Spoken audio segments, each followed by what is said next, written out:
Hello everyone, we are going to do structure of atom which is a chapter of your ninth class. Okay, ninth class के का science का fourth chapter है structure of atom. आज की class में हम structure of atom को पढ़ने वाले हैं. After this video I hope that आपके जो भी बेसिक डाउट होते हैं या फिर जो भी इस चैप्टर में इम्पॉर्टेंट टॉपिक्स हैं हम वो सब क्लियर कर लेंगे. ठीक है.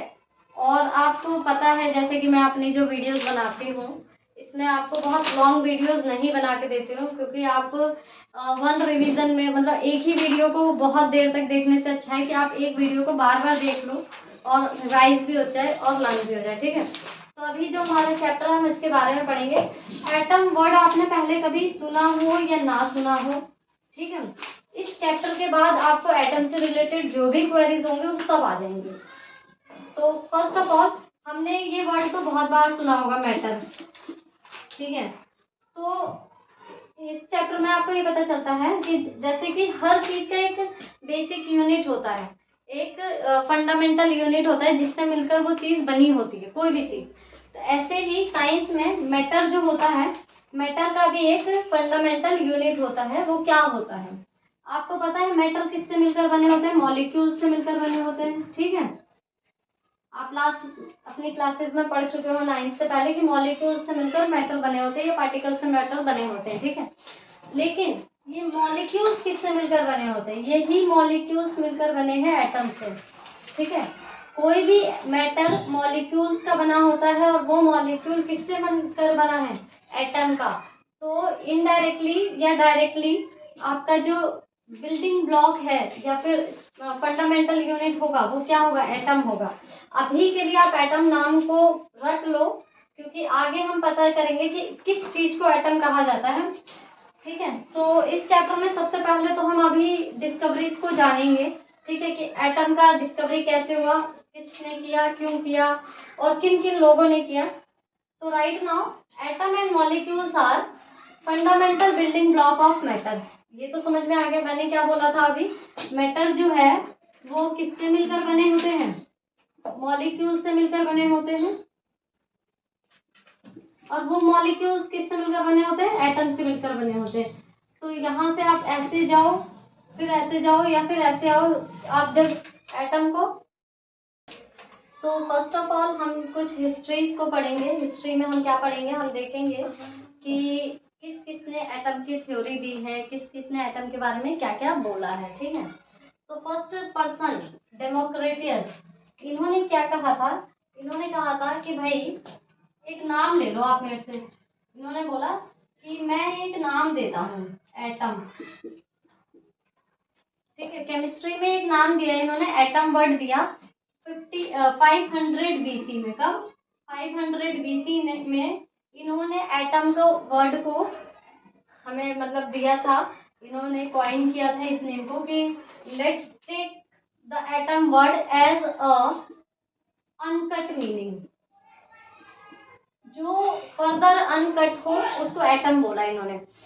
सेम वही बात हो गई कि मैटर जो होते हैं मॉलिक्यूल से मिलकर बने होते हैं और मॉलिक्यूल्स जो है एटम से मिलकर बने, यानी कि फर्दर एटम को हम कट नहीं कर सकते. बट इन्होंने ये बोल तो दिया. तो व्हाट अबाउट एटम? एटम के अंदर कुछ नहीं होता क्या? मतलब अगर हम एटम को कट करेंगे, डिवाइड करेंगे तो उसके अंदर हमें कुछ नहीं मिलेगा. सो इस चीज को पढ़ने के लिए, डिस्कवर करने के लिए बहुत सारे साइंटिस्ट ने वन बाय वन अपनी रिसर्च जारी रखी, कुछ थ्योरीज दी. As like Bigg Boss. Bigg Boss को देखा होगा तुम लोगों ने. सीजन 1, सीजन 2, सीजन 3 ऐसे चलता है. ऐसे ही हमारे पास बहुत सारे मॉडल्स और थ्योरीज हमें प्रोवाइड कराई गई हैं, जैसे कि रदरफोर्ड का है.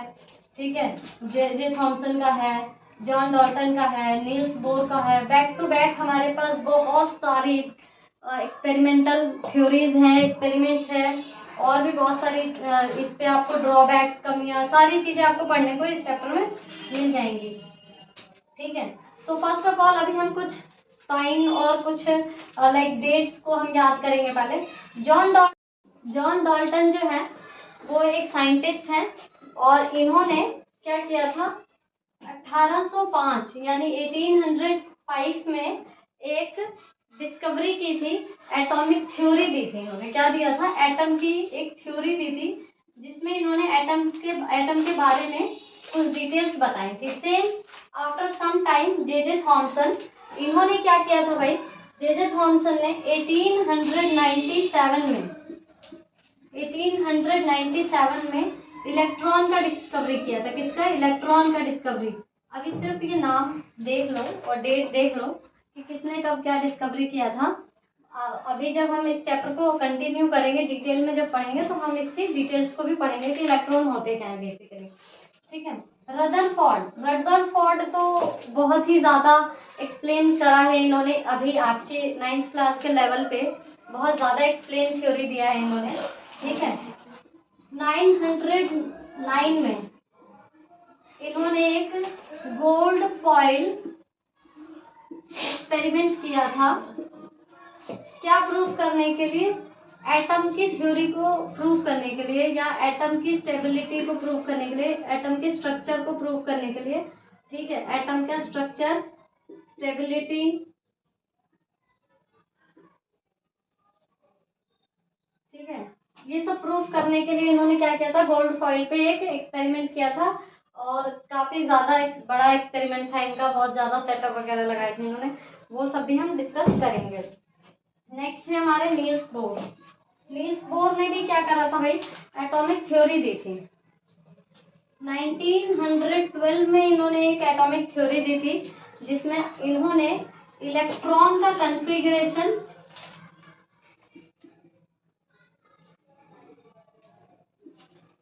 इलेक्ट्रॉन का कन्फिगरेशन एक्सप्लेन किया था। ठीक है। इलेक्ट्रॉन का कन्फिगरेशन एक्सप्लेन किया था। नेक्स्ट है, इनको रहने दो आप, इन्होंने डुअल नेचर और हाइपोथेसिस के बारे में समझाया था। ठीक है। वो आपकी क्लासेस में है भी नहीं ज्यादा, इसके डिटेल्स आपको फर्दर क्लासेस में मिलेंगे। ठीक है।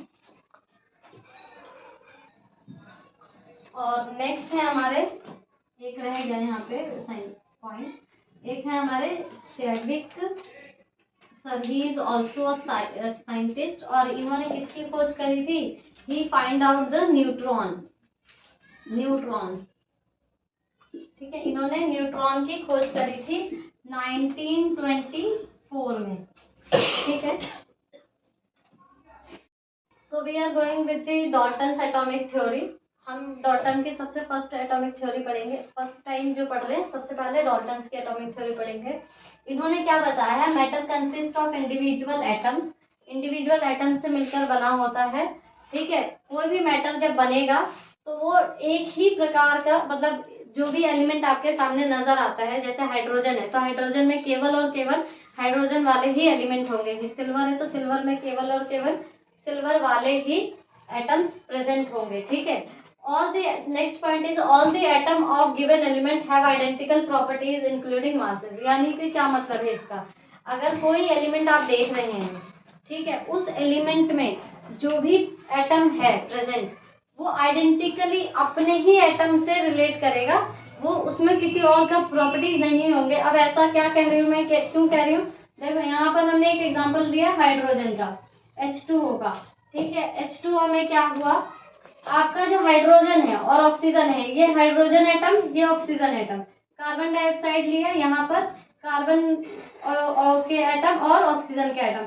क्या ऐसा होता है कि कार्बन डाइऑक्साइड में जो ऑक्सीजन है उसकी प्रॉपर्टीज कुछ और है, और हाइड्रोजन में जो ऑक्सीजन है इसकी प्रॉपर्टीज कुछ और है? ऐसा तो नहीं है, दोनों ही ऑक्सीजन है, एलिमेंट है, तो इनके अंदर जो एटम होंगे वो ऑक्सीजन के ही होंगे। ऐसा नहीं है कि एक कॉम्बिनेशन में ऑक्सीजन जो एलिमेंट है उसका एटम अलग हो और दूसरा जो कॉम्बिनेशन है उसमें जो एलिमेंट है यानी उसका एटम अलग हो, ऐसा नहीं होता है। तो वो एक आइडेंटिकल प्रॉपर्टीज के बराबर ही होता है, मतलब वही होती है, बराबर नहीं वही होती है एग्जैक्ट।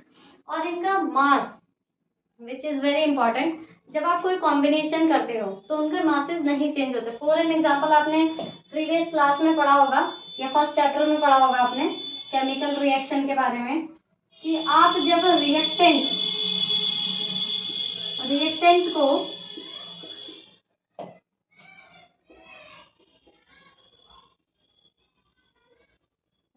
को कंबाइन करते हो तो आपके पास एक प्रोडक्ट बनता है। ठीक है।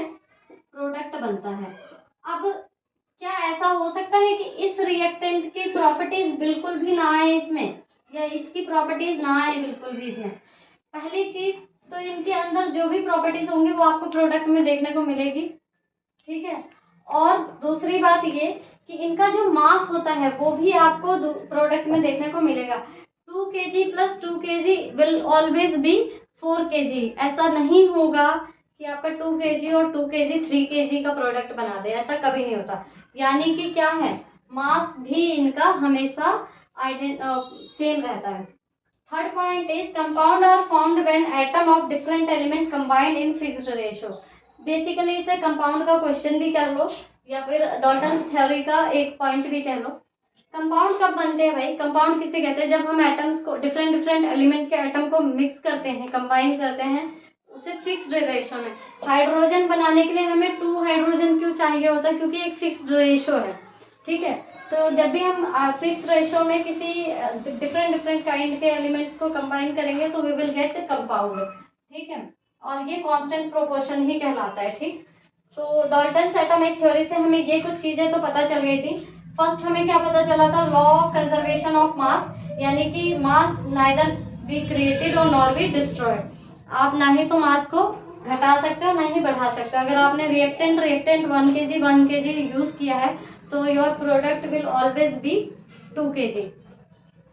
थर्ड हमारा जो इसमें आपने एटॉमिक थ्योरी से पढ़ा या समझा, वो उसका रेजोल्यूशन निकला लॉ ऑफ कांस्टेंट प्रोपोर्शन, ठीक है। लॉ ऑफ कांस्टेंट कंपोजिशन क्या होता है?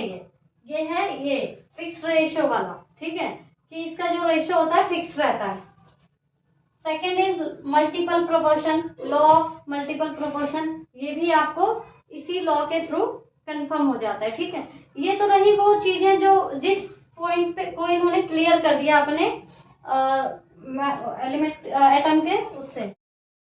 हमने अभी तक जो पढ़ा वो प्रॉपर ये पढ़ा कि किस किस पॉइंट को एटॉमिक थ्योरी जो थी डाल्टन की उसने क्लियर कर दिया।